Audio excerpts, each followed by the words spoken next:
Ahora sí, saludos a todos, mi nombre es Melvin y ustedes ya me conocen. Hoy me acompaña directamente desde Washington, D.C., el joven universitario José Muñiz. José, un saludito por ahí. Saludos a todos. Y en el día de hoy vamos a estar hablando un poco de las situaciones que están ocurriendo de nuevo por allá en el Medio Oriente.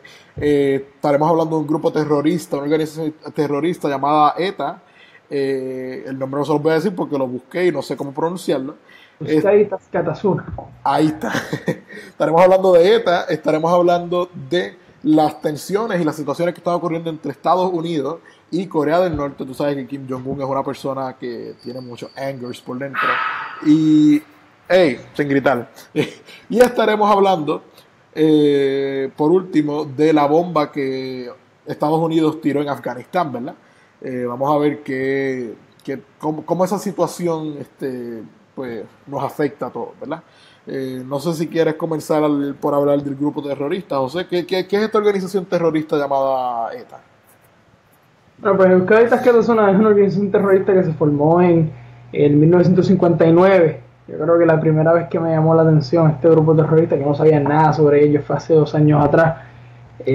Una clase que tomé interesante. Y básicamente el grupo de Euskadi Katasuna surgió en 1959. Hasta 1968 fue una organización que no utilizó ningún tipo de armas, sino que solamente se basaba en crear protestas, actividades de marquesina en las cuales se promovía la independencia del País Vasco o Euskadi, como le llaman los vascos al País Vasco en España.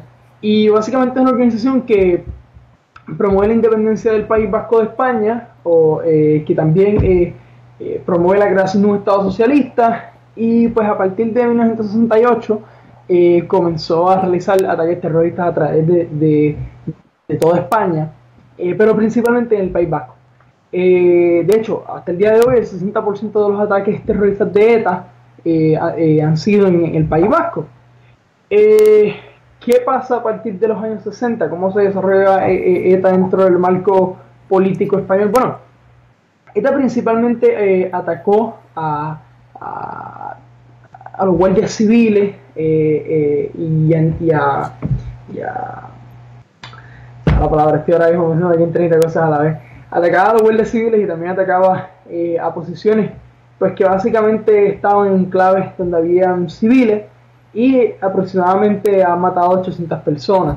Este grupo terrorista también se oponía y también fue un ferviente protestante o apoyante evidentemente de la dictadura de Francisco Franco, y pues ha sido a partir del 68 un ente más que ha afectado a un Estado europeo pues a través de las armas. En el caso de Francia, posterior a la salida de Francia de Argelia, también lo vimos con el grupo terrorista que atacaba a argelinos, el grupo francés que atacaba a argelinos, un grupo terrorista de extrema derecha, y lo vimos posterior a los años 60, cuando muchos grupos terroristas comenzaron a tomar las armas, tanto de derecha como de izquierda, pero principalmente grupos de izquierda. Algo que cabe resaltar de este grupo terrorista, Malvin, es que ETA ha recibido entrenamiento y dinero y financiación principalmente de Cuba. Cuba básicamente fue uno de los enclaves donde ellos se entrenaron paramilitarmente hablando, al igual que también, pues, por ejemplo, grupos como el ELN en Colombia, como también lo vimos con la FARC, pues se iban a entrenar a Cuba, y evidentemente pues de ahí es donde aprendieron a realizar bombas principalmente. Su entrenamiento paramilitar se desarrolló en Cuba, pero fue en Euskadi donde ellos comenzaron a desarrollar sus explosivos de manera bastante organizada. Algo muy interesante, Melvin, de este grupo terrorista, y no solamente hablando sobre lo que hicieron, cuál es su ideología, etcétera, es que ETA, ahora que estoy hablando de países latinoamericanos, ha encontrado refugio. Muchos de sus miembros y muchos de sus cabecillas, que de hecho al comienzo de la organización se refugiaban en Francia, al sur de Francia, y de hecho una de las porciones que ellos reclaman como Euskal Herria sería la combinación de lo que hoy es Navarra, la comunidad autónoma de Navarra, Euskadi y una porción del sur de Francia. Eso es lo que ellos reclaman como Euskal Herria, lo que sería el país que ellos promovían o querían lograr a través de las armas. Es que muchos tíos, volviendo al tema que estaba comentando, encontraron refugio en Francia, muchas ocasiones en el sur de Francia. ¿Y por qué tú vas a decirme que iban a encontrar refugio en Francia? Si Francia para los años 70, 60, los 80 era un aliado económicamente hablando principal de España. Ajá. Porque te llama la atención. Ajá. Porque básicamente ellos se oponían a que, o sea, Francia se oponía a que España entrara a la Unión Europea. Entonces básicamente era una forma de aliarte con el enemigo de mi enemigo. Y pues básicamente muchos de los depósitos de armas de ETA se localizaron y se localizan aún en el sur de Francia. Eso es una cosa. Para terminar con lo que te había comentado al comienzo de por qué ETA, a partir de su desarrollo en los años 60 con ataques terroristas, encontraron refugio en América Latina, especialmente en los 90. Especialmente en los 90 y en el caso de Venezuela y Cuba, fue a finales de los 90, especialmente con la llegada de Hugo Chávez, que se le dio hasta en algunos casos la ciudadanía a varios cabecillas de ETA en Venezuela. Y esa ha sido la relación que tenía ETA con América Latina, por decirlo de ese modo. De hecho, es un algo muy interesante. He leído hace bastante tiempo atrás unos artículos bien interesantes en los que no solamente las FARC y ETA contribuyeron en intercambiar conocimiento, desarrollo de armas y explosivos, sino que algo bien importante es que el gobierno de Nicolás Maduro, de Hugo Chávez, pues básicamente permitió que unidades especiales del gobierno bolivariano fueran entrenados por terroristas de ETA. Okay. Eso es una cosa. Ahora, continuando con la presencia de ETA en Francia, es bien interesante porque este grupo a partir de los 90, cuando ya España era parte de la Unión Europea, pues se vio bastante afectado porque España y Francia comenzaron a colaborar y a principios del siglo XXI, pues ya ETA, la presencia de ETA tanto en Euskadi, en el País Vasco, como en el sur de ETA, había sido bastante atacado por ambos estados, o sea, a nivel de contrainteligencia y emboscadas.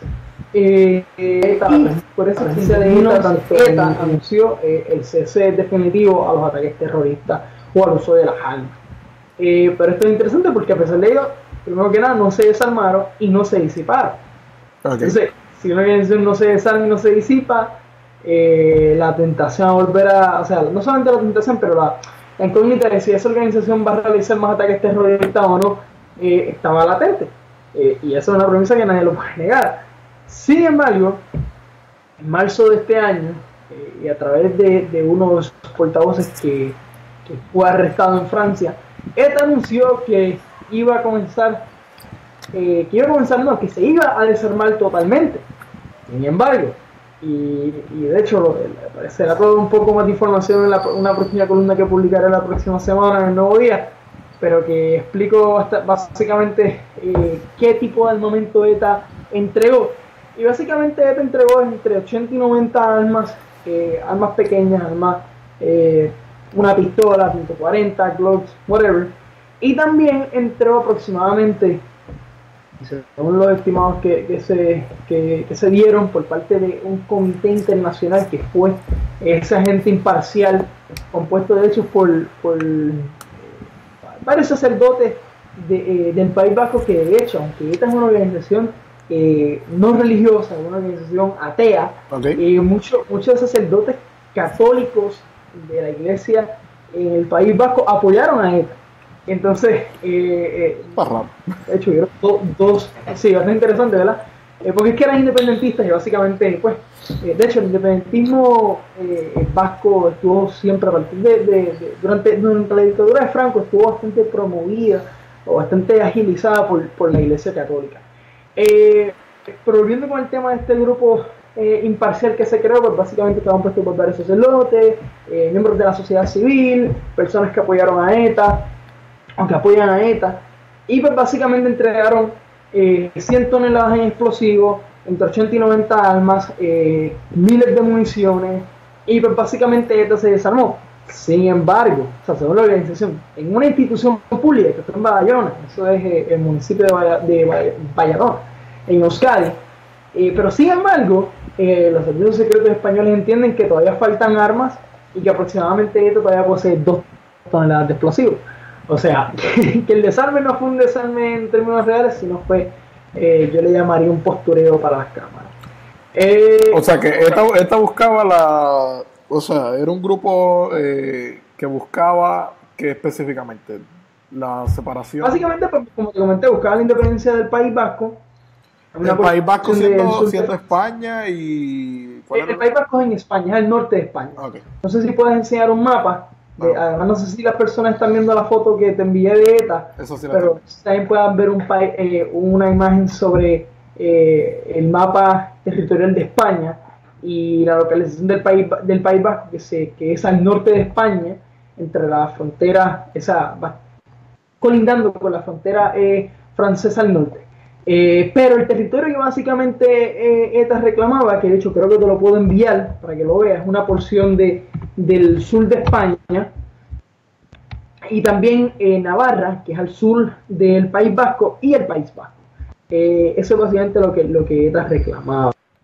Estoy buscando la foto, la tengo aquí en el link, te la voy a enviar ahora para que los que nos están viendo puedan verla. Y permítanme un segundito aquí. Ahí los que están viendo el live stream ahora mismo, ese punto rojo es el País Vasco y ahí tiene la bandera del País Vasco. Sí, veo que colocaste imagen de ETA. Voy a enviar por aquí, por Facebook, la foto del País Vasco. Ah, perfecto, pues colocaste la foto del País Vasco. Mira la foto, este es el territorio que básicamente reclamaba ETA. Ok, te lo he enviado, Melvin, no sé si la tienes. No tengo. La tienes. Ok, perfecto. Muy bien. Muy bien, me estabas diciendo. Ok, perfecto. Pues básicamente, ¿qué ocurre ahora después de la entrega de armas de ETA? Pues como te comenté, los servicios de inteligencia y grupos interagenciales que ha tenido el gobierno francés y español no creen que ETA haya entregado totalmente las armas, todavía faltan armas, todavía faltan aproximadamente 2 toneladas de explosivos, pero algo es interesante.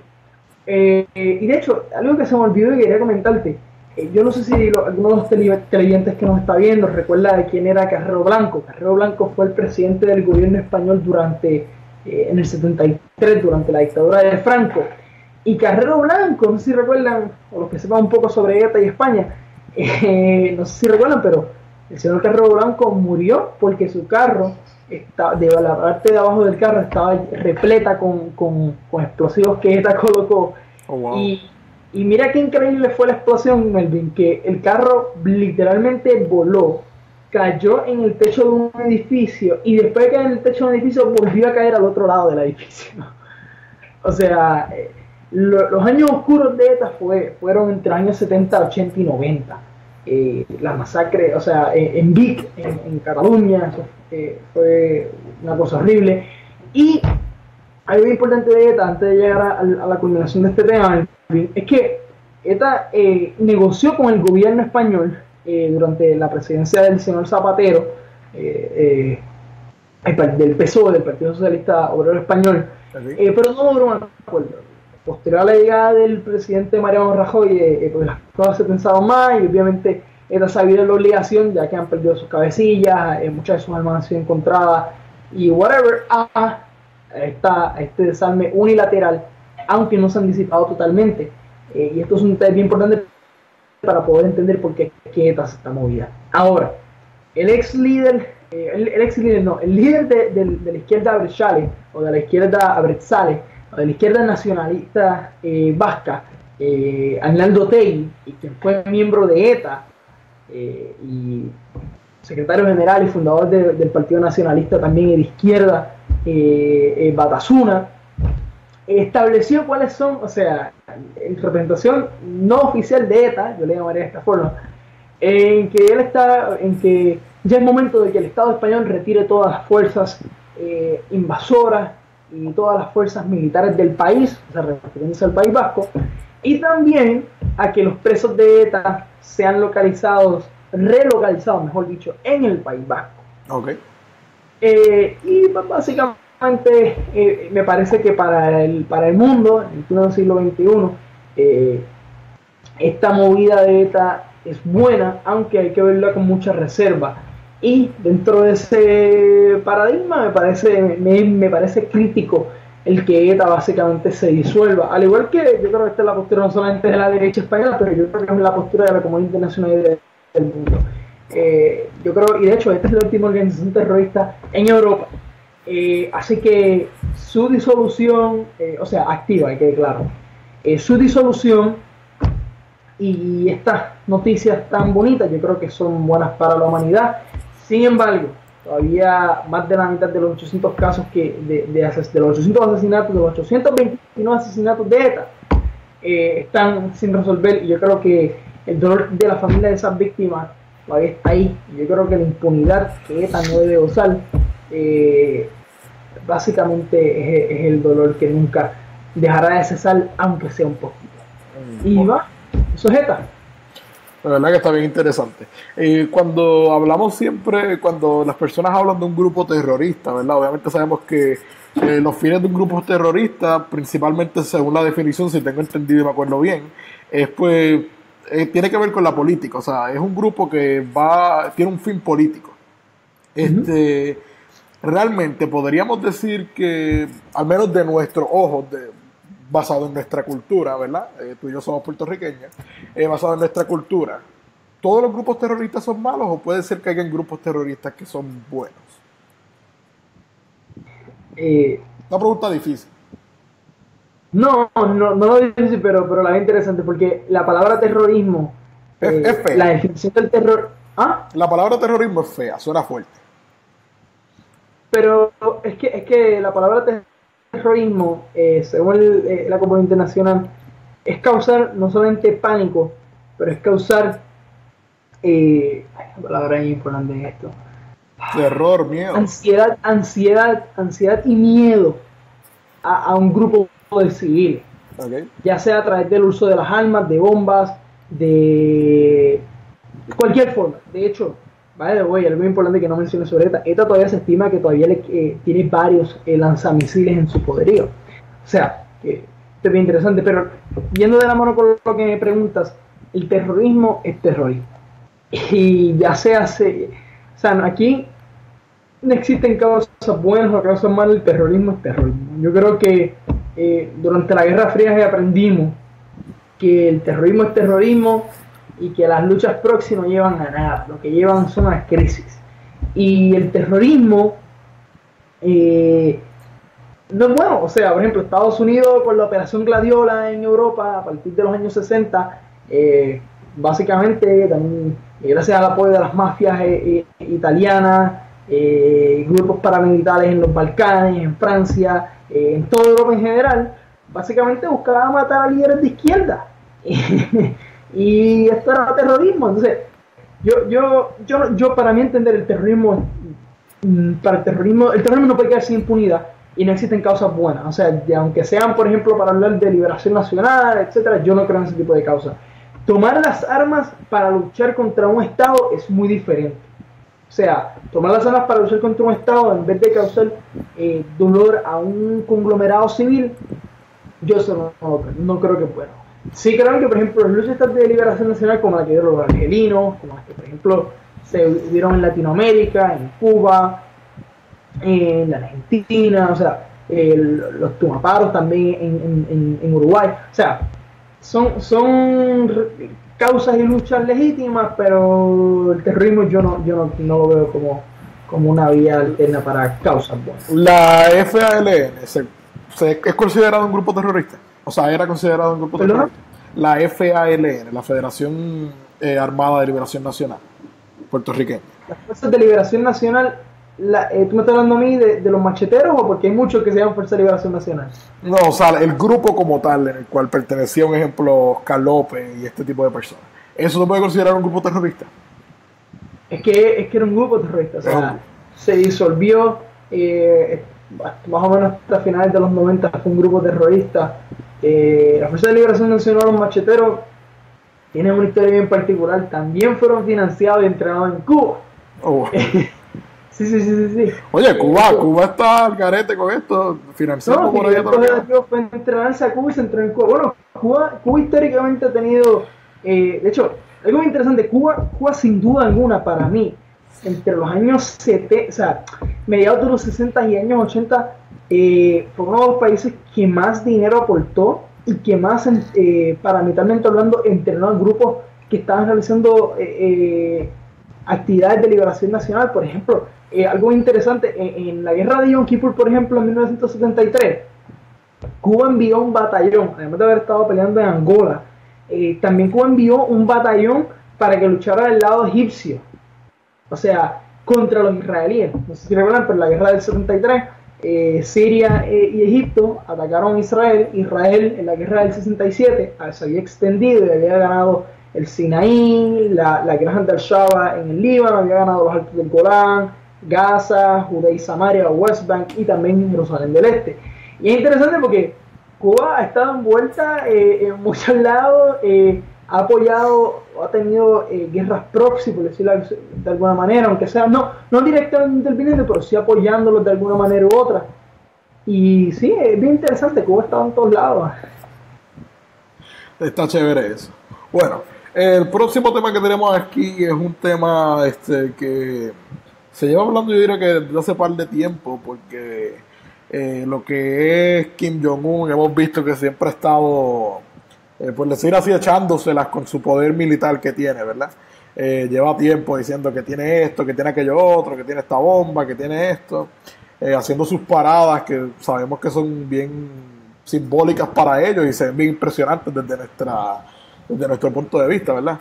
Así que vamos a hablar ahora un poco sobre lo que es esa relación que hay que ahora mismo pues hay una tensión bien grande entre Corea del Norte y los Estados Unidos. Mira, para los que no sepan mucho sobre Corea del Norte, para resumirlo bastante sencillo, pues básicamente nace, o sea, como un estado, por decirlo de alguna manera, soberana, mucho antes de la guerra de Corea. Corea del Norte, o sea, básicamente tenía mucha influencia de la Unión Soviética. Estados Unidos pues controlaba el sur, y posteriormente pues durante la guerra de Corea entre 50 y 53 ambas potencias intervinieron. En el caso de la Unión Soviética y de China, tuvieron tropas presenciales contra las tropas estadounidenses en Corea del Sur, y ya sabemos el resultado de la guerra. ¿Cuál es la ideología en la que se basa? La ideología política y filosofía política en la que se basa Corea del Norte es lo que se llama el Juche. El Juche es básicamente un tipo de marxismo, leninismo, combinado con aspectos nacionalistas, y me atrevo a decir hasta un poco fascista, pero el fascismo y el marxismo no pegan para nada, así que eso sería un disparate. Y básicamente la influencia de la Unión Soviética y China a partir del 53 ha sido, bueno, con la disolución de la Unión Soviética ya sabemos que decayó bastante, pero posteriormente, o sea, y hasta el día de hoy se ha mantenido la influencia de China en Corea del Norte y ha sido bastante alta.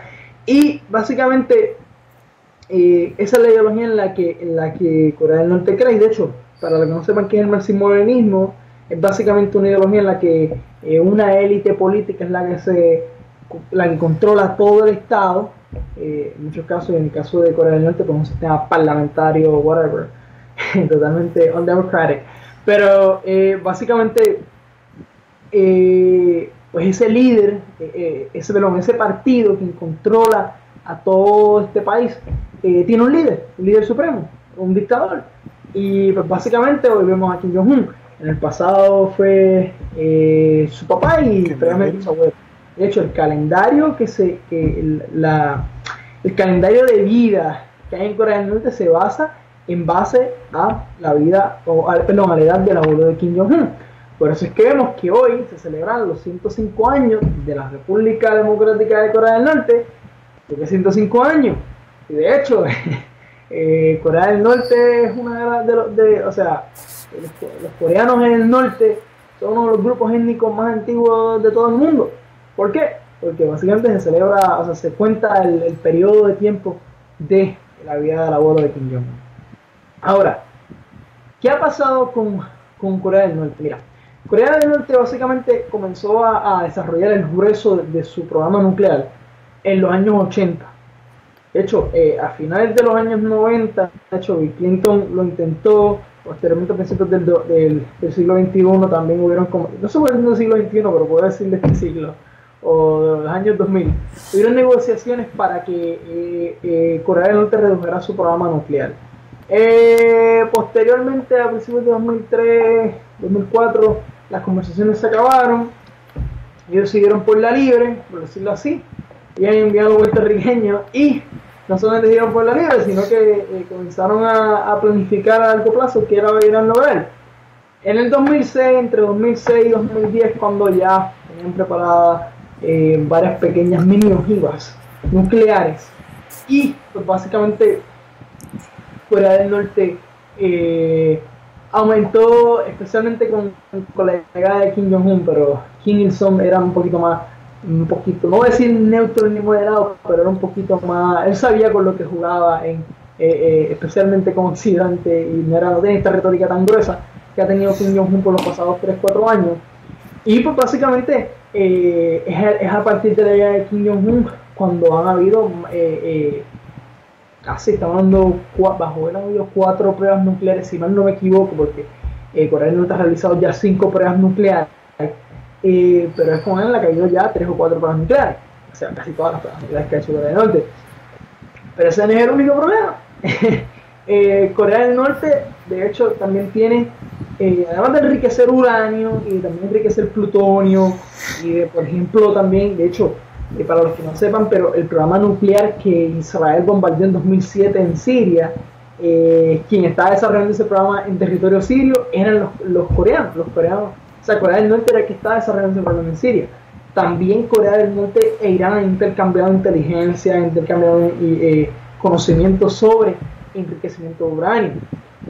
Corea del Norte no solamente enriquece uranio y plutonio, y tiene ya armas nucleares, tiene armas de bombas nucleares de plutonio, mini ojivas, sino que también tiene misiles balísticos de corto, medio y largo alcance. De hecho, una de las metas de Kim Jong-un es básicamente crear misiles balísticos con cabezas nucleares. Y la última meta de Corea del Norte, que hoy, durante el desfile que realizaron en celebración de los 105 años de Corea del Norte, no sé si lo pudieron ver, pero algo muy interesante es que básicamente y para que Occidente viera su poderío, y muchos analistas de Estados Unidos e internacionalmente lo estaban diciendo que era posible, que exhibieran su primer misil balístico intercontinental, o un misil intercontinental, o como lo quieran llamar. ¿Qué es un misil intercontinental? Es un misil que básicamente puede salir fuera de la atmósfera y llegar a Estados Unidos o hasta donde quieran colocarlo, y básicamente es difícil de interceptar. Estados Unidos sí está desarrollando y tiene ya un sistema de antimisiles intercontinentales bastante desarrollado. Tienen uno que, para entender lo que le dieron artículos de periódicos y journals serios como Foreign Affairs, confirman que sí ya lo tiene. Pero tiene buenos sistemas antimisiles con una capacidad de interception de aproximadamente un 90%. Pero ¿cuál es el problema? O sea, que si ellos llegan a ese punto y realizan este tipo de pruebas, como por ejemplo la semana pasada hicieron una prueba de un misil balístico de medio alcance en el BIM, que llegó hasta las aguas comerciales de de Japón. O sea, Corea del Norte es una amenaza. Corea del Norte sin duda es la principal amenaza que los Estados Unidos enfrenta. El ministro de Defensa de Israel ¿La principal? Sí, la principal. Ya desde el punto de vista no lo es Irán. Las personas que creen que es Irán están en otro mundo. La realidad es que no lo es. La ciudad amenaza de Estados Unidos, Corea del Norte. Estados Unidos tiene 28.000 soldados en Corea del Sur, sin contar más de 15.000 soldados que también tienen en Japón. O sea, estoy hablando de que si por ejemplo Corea del Norte ataca a Corea del Sur, o atacara a bases militares de Estados Unidos, por ejemplo en Corea del Sur, Japón, Guam, esto sería catastrófico. O sea, entonces vamos ahora a qué está pasando, llevando este background, qué es lo que está pasando realmente, además de todo este escenario tan poco positivo. ¿Qué es lo que estaba haciendo Estados Unidos por las pasadas 2 semanas? Mentira, una semana. Básicamente Estados Unidos movilizó a Corea del Sur sus 5 cruceros militares más grandes, que by the way, haciendo un paréntesis, perdóname, Rusia y China han movilizado varios cruceros a México, ya que Estados Unidos ha movido los de ellos hacia Corea del Sur, obviamente porque es para esta fecha, durante la fecha de la celebración de los 105 años, o todos los años cuando Estados Unidos y Corea del Sur hacen entrenamientos militares en conjunto, siempre hay mucha tensión en la península, pero casi siempre todos estos entrenamientos caen durante la fecha en la que básicamente cumple o se celebra el cumpleaños o un nuevo año en Corea del Norte. Y algo bien interesante es que básicamente pues, las tensiones aumentaron porque el USS Bison fue movilizado a Corea del Sur, principalmente había salido de Europa si no me equivoco e iba en dirección hacia Australia, lo desviaron hacia Corea del Sur. Se supone que no hubiese participado en estos ejercicios militares en conjunto con Corea del Sur, y también Estados Unidos ha desplegado varios cruceros. Entonces la tensión ha aumentado porque la retórica de Trump por Twitter y en la prensa, de hecho ha sido también gracias a McMaster, que es el nuevo consejero de seguridad de Trump, ha dicho que básicamente no van a tolerar este tipo de acciones. Tillerson, o sea, este tipo de retórica. Tillerson y Sean Spicer han dejado claro que Estados Unidos está considerando una acción unilateral en Corea del Norte. ¿Qué más? Que básicamente si va a ser que si esta retórica continúa puede haber un preemptive attack en Corea del Norte. O sea, son muchos factores. Pero entonces también a todo esto se suma el que Donald Trump el fin de semana pasado, no pudo conseguir un common ground para poder convencer a China de que detenga la retórica agresiva que tiene Corea del Norte. Sin embargo, debido a la última prueba nuclear que hizo Corea del Norte, ya China se había comprometido en una resolución que aprobó el Consejo de Seguridad de la ONU, en que iba a cortar la compra de carbono. Sin embargo, el principal aliado económico de Corea del Norte es China, y China no ha dejado no se ha cesado su actividad comercial con Corea del Norte. Entonces, esto es un problema, porque si el único que puede persuadir a Corea del Norte a reducir de acabar con esta retórica tan agresiva y tan dañina y tan peligrosa es China, y no lo está haciendo, pues Estados Unidos se ve en esta obligación de continuar con esta retórica, o eso al menos es lo que ha proyectado el presidente Trump.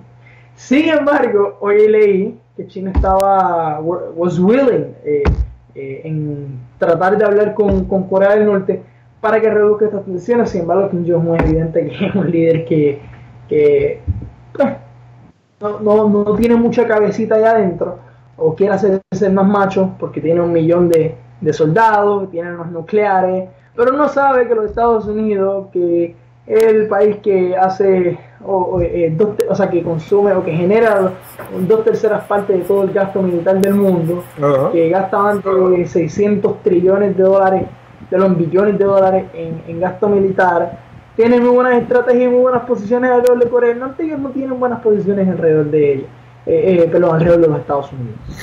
Ahora, y esto me parece que es bien importante. O sea, ¿habrá un ataque militar por parte de los Estados Unidos a Corea del Norte, o viceversa, sí o no? ¿Qué tú crees, Melvin? Bueno, yo por lo que pudiera, ¿verdad?, pensar es que dependiendo de las acciones que pues se tomen en Corea, o las expresiones que quizás haga el presidente norcoreano, de ahí los Estados Unidos decidirán si proceden con un tipo de ataque o no. Pero no creo que actualmente les convenga proceder con un ataque de esta manera. En mi entender, yo pienso que no va a haber un ataque por parte de los Estados Unidos, aunque pudiera haberlo. Y de hecho, cada día que me estoy levantando por los pasados 4 días estoy pensando en mirar el periódico El Mundo a ver si hubo un ataque o no. Porque es una posibilidad muy grande. O sea, yo siento que se ha sido muy tolerante. Y conociendo a nuestro presidente, que tú sabes que él se levanta por la mañana, se mete en Fox News, ve algo ahí, se mete en Twitter, todo es posible. Yo tengo una entrevista, no sé si la viste, lo único que le estaba hablando era mientras del gran dessert, o sea, del gran postre que se estaba comiendo de chocolate con el presidente chino. Y yo no entendí, o sea, porque de hecho dijo que los ataques de los misiles Tomahawk, se lanzaron 59 misiles Tomahawk en Irak. Dijo que eran en Irak. Sí, lo dijo en Fox. Un error, evidentemente. Pero que yo siento que se puede. No, aquí no va a haber una tercera guerra mundial, que quede claro. Si se ataca a Corea del Norte. El problema es convencer a China de que no intervenga y a Rusia de que no intervenga. Esa es una realidad. Yo sí entiendo que básicamente Corea del Norte tiene ganas de perder en todo este juego. Yo sí siento que en algún momento va a haber un conflicto militar con Corea del Norte. Es evidente, o sea, es imposible que no lo haya. El problema con Corea del Norte es que básicamente tiene muchas incógnitas, o sea, de que esto no es Irak es evidente, o sea, aquí sí hay armas nucleares, aquí sí hay misiles balísticos. De hecho, hoy lo que se esperaba era que durante la celebración de los 105 años de Corea y el desfile militar se hiciera una prueba de un misil. Y básicamente hoy se iba a hacer una prueba de un misil balístico de medio alcance que it fell, o sea que básicamente explotó antes de salir, si mal no me equivoco, o no salió bien o whatever, pero falló, interesantemente. Pero ya Estados Unidos y otros países tenían imágenes satelitales en las que han visto que en donde básicamente Corea del Norte realiza sus pruebas nucleares principalmente, había mucha actividad en esa área y se entendía que hoy puede haber la sexta prueba nuclear de Corea del Norte. ¿En qué lugares ellos hacen estas pruebas? Bueno, ellos lo han hecho en dos regiones, una es una ciudad al sur y otra es al norte. ¿En el mismo Corea? Sí, en Corea del Norte, De hecho, y básicamente se sabe no, pero se tiene una idea de cuándo Corea realiza estos ataques porque se registra actividad sísmica en la región. Entonces, básicamente se tiene una idea. Y eso es básicamente lo que está ocurriendo en Corea del Norte. De verdad que es una situación que es bien interesante. Por lo que me dijiste, ¿tú no crees que esto desate una tercera guerra mundial como tal? No. Pero ¿tú crees que como tal una tercera guerra mundial está cerca? ¿Tú crees que nosotros la veamos o tú crees que eso va a pasar un poco más adelante? Yo tengo fe, Melvin, en que la razón por la cual se creó el Comité de Seguridad de las Naciones Unidas, en que la razón por la que se creó las Naciones Unidas va a prevenir que se realice una tercera guerra mundial. Sin embargo, la efectividad de las Naciones Unidas de su creación es una porquería. O sea, te voy a dar un ejemplo. La aprobación de la resolución de partición del mandato británico a Palestina, en el cual se dividió, esto fue el 29 de noviembre de 1947 a las 7:42 de la noche. Se aprobó una resolución de las Naciones Unidas para que se creara en Palestina un Estado árabe y uno judío. Esto no fue una resolución que aprobó el Consejo de Seguridad, por lo tanto no es algo autoejecutable ni obligatorio. Pero mira la ineficacia de eso, o sea, eso es un ejemplo muy sencillo. La resolución 242 de las Naciones Unidas en 67, en el cual básicamente, yo estoy hablando en el marco de Israel para movernos ya mismo a este tema, antes de concluir con el tema de la ONU y Corea del Norte.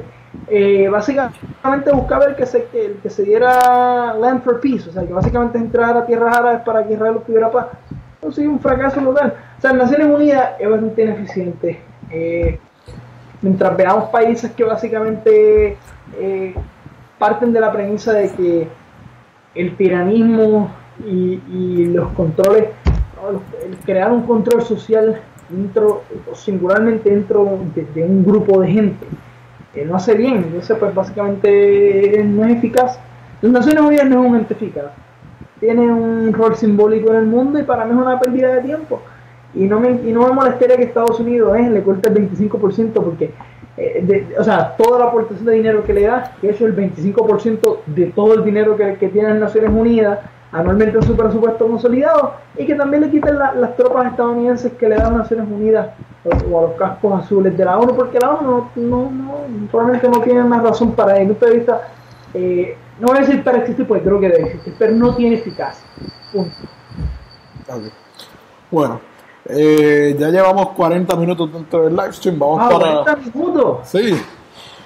Vamos ya para el último tema, que se supone que nos debe tomar como 20 minutos. Y ahí combinaríamos, ¿verdad? Y es sobre este Mother of All Bombs, el Moab, que tiró los Estados Unidos encima de Afganistán, ¿verdad? Salió una noticia ayer fue antier. Antier. Esto es un... Pero todavía nos queda el de Rusia e Israel, que eso lo vamos a hacer rapidito y nos vamos una hora. Ok, perfecto. Sí. Pues, los Estados Unidos salió esta noticia antier de que tiraron esta bomba, que es la bomba más poderosa no nuclear, según ellos, ¿verdad? Porque tú sabes que no creo que necesariamente sea real, pero según ellos, es real.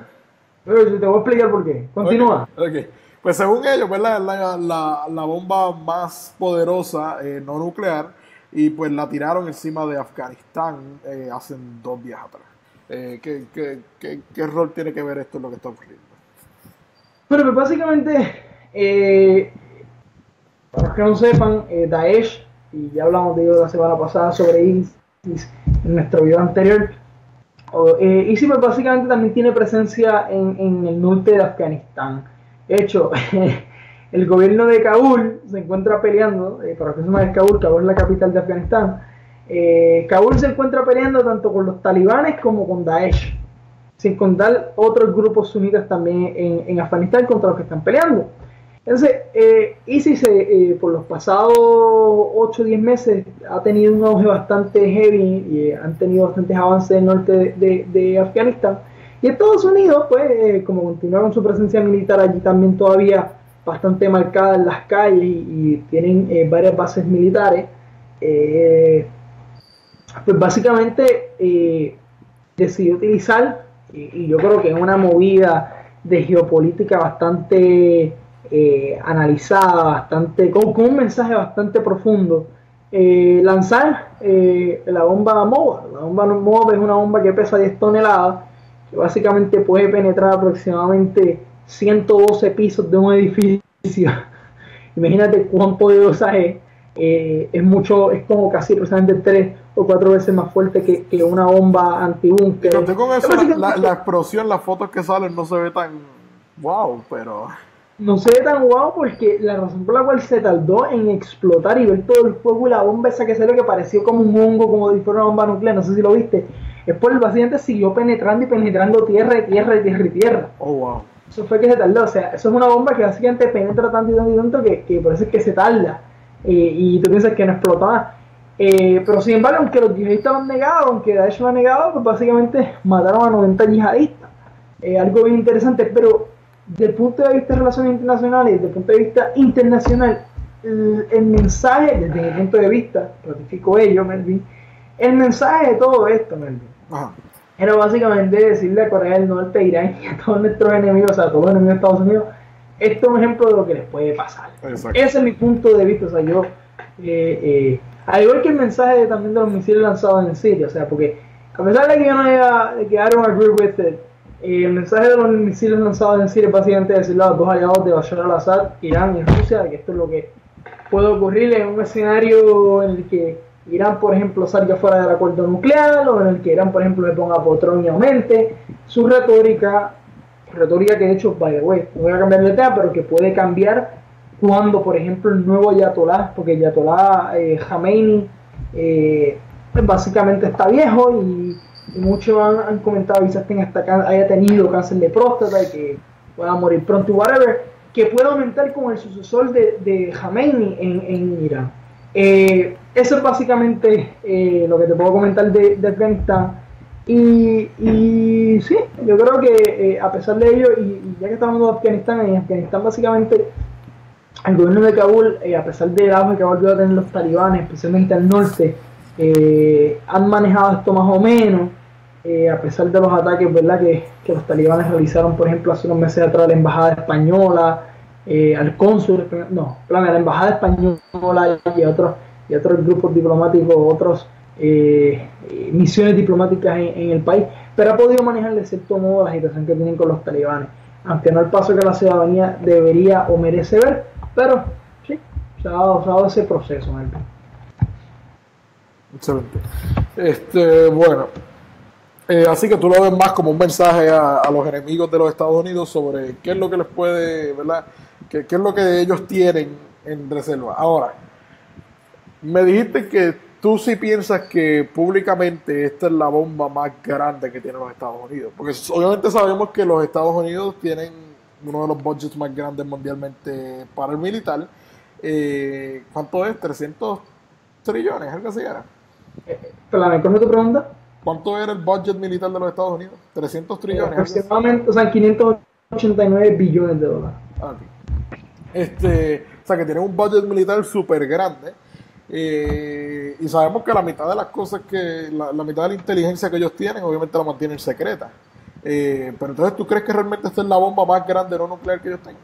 Sí, sin duda. O sea, se desarrolló para la guerra de Irak, no se utilizó, y básicamente costó bastante los experimentos para desarrollar esta arma, el que básicamente yo estuve leyendo sobre ello, y básicamente una de las cosas más interesantes de esta bomba, que de hecho no se puede lanzar desde un avión convencional, sino de aviones que de hecho pueden cargar hasta otros aviones y whatever. Pero es interesante porque los Estados Unidos desarrolló esta arma para la guerra de Irak, no se llegó a utilizar, y sí, no me da la menor duda que es la más grande que tiene. O sea, bueno, no recuerdo cuál era el último tema porque no estaba en la lista principal, así que introdúcelo. Bueno, el tema que también queríamos hablar, o que comenté, acabo de verificar, Melvin, son 581 billones de dólares. ¿Sí? 581, estuve cerquita. El último tema que te quería contar, y esto me parece bien interesante, es que básicamente Rusia, en una movida espectacular, decidió, y aunque la prensa internacional no le ha dado tanta importancia, decidió reconocer a Jerusalén Oeste como la capital de Israel. Esto es bien interesante. A pesar de que no dijo Jerusalén, para no incluir a Jerusalén del Este, ya que Rusia creen que Jerusalén del Este, donde se encuentra la ciudad de David, donde está por ejemplo el muro de los lamentos, donde está el monte del templo, etcétera, que básicamente pues lo controla el Waqf, que son las autoridades islámicas musulmanas, etcétera, y pues que Rusia cree que debe ser parte del futuro Estado palestino. Sin embargo, reconocer que Jerusalén del Este, que fue controlado por Israel desde la fundación del Estado de Israel en el 48, y pues luego con la conquista de Jerusalén del Este en el 67, posterior a la guerra de los 6 días, fue anexada y whatever, 2 semanas después que se culminó la guerra del anexón, que oficialmente se hizo en el 80, la anexión de Jerusalén. Pues Rusia acaba de anunciar que pues, básicamente reconocía que Jerusalén del Este fuera la capital de Israel. Esto es bien importante, bien interesante, porque para los que no lo sepan, pues hasta hace algunos años atrás, o sea, principalmente las misiones diplomáticas en Israel no se encuentran en Jerusalén, aunque Jerusalén es la capital de Israel, sino que se encuentran en Tel Aviv. ¿Por qué? Porque básicamente con el plan de partición del 47, Jerusalén iba a ser una ciudad internacional, iba a ser controlada por los cascos azules, por las Naciones Unidas, etc. Y no le pertenecía ni al Estado árabe ni palestino. Sin embargo, con la guerra de independencia de Israel se dividió Jerusalén, y pues la parte de este para Israel, la parte de este para Jordania, que posteriormente anexionaría Jerusalén del Este y anexionaría también a Judea y Samaria, etcétera. Ahora, ¿cuál es la importancia de esto? Melvin, que básicamente reconoce al menos una porción de Jerusalén como la capital de Israel. Okay. Sin embargo, esto también tiene un mensaje, y repito lo mismo, tiene un mensaje. ¿Por qué? Porque el presidente Trump, que se comprometió a mover la embajada de Israel a Jerusalén, y que básicamente pues al día de hoy no es por los Estados Unidos no es reconocida Jerusalén como la capital de Israel, no ha hecho nada. Entonces básicamente el reconocer, aunque Rusia lo ha hecho una movida muy inteligente, porque todavía no ha movido la embajada y no ha hecho todo Jerusalén, sino que ha hecho Jerusalén del Este, es importante porque el presidente Trump, al no haber hecho nada, pues ya por lo menos Rusia se adelantó en algo. Siempre es bien importante porque hay que saber, tío, para los que no sepan, debido al mimetismo que tuvo la Unión Soviética, en que casi nadie de sus ciudadanos podía salir del país, básicamente se desarrolló lo que se llamaron los refuseniks, o el movimiento, así se le llamó a los judíos soviéticos que no podían salir de la Unión Soviética, y que en los años 70 aproximadamente 170.000 de ellos salieron de la Unión Soviética, y entre el 89, y ojo, entre el 1989 a 1999 casi 1 millón, o casi no, más de 1 millón, mentira, de judíos soviéticos y familiares o relatives salieron de la Unión Soviética a Israel. Por lo que esta movida es un mensaje, ¿verdad?, de la buena relación, aunque con mucho cuidado, que goza Rusia con Israel. Algo muy interesante de mí es que Rusia gasta más de 20 millones de dólares al año en pagar a través de su sistema de retiro a rusos que viven en Israel.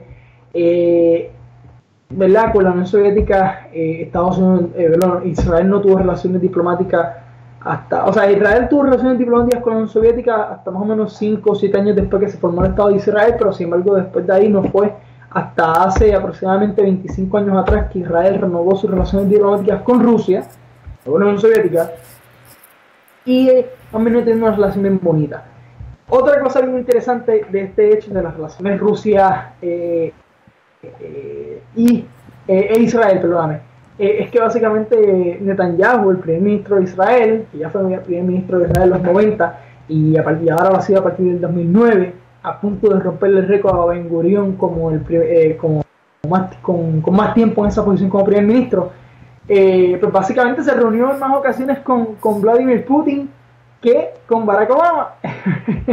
Aunque los Estados Unidos son el mayor aliado de Israel, había mejores relaciones entre Putin y Netanyahu que con Obama.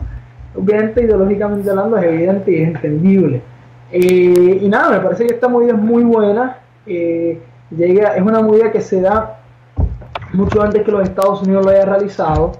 Me parece que es un mensaje de las buenas relaciones que Rusia goza con Israel, aunque de nuevo con mucho ojo, porque Rusia ha dicho que de hecho esto fue días antes de que se hiciera el lanzamiento de misiles Tomahawk contra Siria, que Israel apoyó y que Rusia no le gustó, pero también es interesante esta movida, y yo creo que geopolíticamente pues puede tener cierto efecto. Y quizás, por ejemplo, sea uno de los argumentos por los cuales Estados Unidos después se quite de hecho esto un peso para decir por qué reconocen a Jerusalén como la capital de Israel, o mover la embajada. Pueden decir, por ejemplo, la movimos a Jerusalén del Este, para entender eso es lo que debe ser Estados Unidos, mover la embajada a Jerusalén del Este, no a Jerusalén oeste, no a Jerusalén del Este. Y decir, mira, Rusia también la reconoce como la capital de Israel, nosotros también, y vamos a reconocer todo Jerusalén, pero vamos a Jerusalén oeste, la embajada ahí. Y nada. Estoy viendo aquí que internacionalmente no es reconocida como la capital de Israel. Como te mencioné anteriormente, pero es que todas las embajadas diplomáticas están en Tel Aviv. Y de hecho, no fue hasta hace algunos años atrás que países como El Salvador y Costa Rica, que habían tenido sus embajadas previamente en Jerusalén de oeste, se movieron a Tel Aviv, y por eso es que Ok, bueno, pues no sé si tienes algo más que comentarle a la gente antes de que terminemos el live stream. Nada, hacerle un buen fin de semana y mucho éxito y muchas cosas buenas, bendiciones, y nada, aquí vamos a continuar a seguir estudiando, que tenemos mucho que estudiar hoy. Y nada, Melvin, muchas gracias. Y de hecho, vamos a comunicarle a la gente que esto lo vamos a estar haciendo un fin de semana sí, otro no, uno sí, uno no. Y nada, estos videos vamos a intentar que gracias con tu ayuda podamos colocarlos en mi canal en YouTube. Y nada, después les daré mi nombre de mi canal y si les interesa pues verlos podrán aprender un poquito de algo.